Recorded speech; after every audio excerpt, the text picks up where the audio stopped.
Sabi nila, not all that glitters is gold.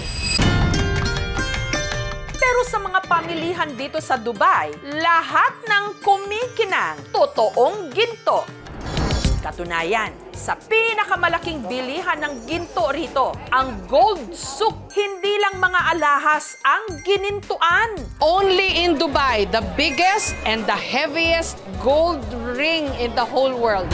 Pati na rin, damit! 12 kilos of gold dress. Yeah. Like covering all your body. Oh, wow. So this- Do you have something here that I can... Yes, okay. HM, o how much naman kaya ito? In dollars, it's 32,786.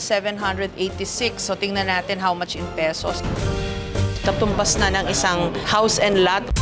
Sa tinaguriang The City of Gold, tara na't mag-shop ng Go Go Gold!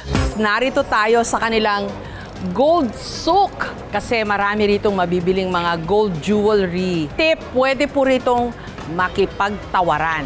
Tara! Dito sa Gold Souk, may halos 400 mga tindahan na ang ibinibenta mga alahas na gawa sa tunay na ginto. Ito, sino naman magsusuot nito?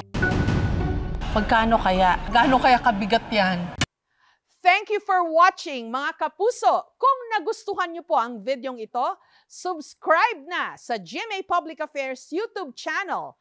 And don't forget to hit the bell button for our latest updates.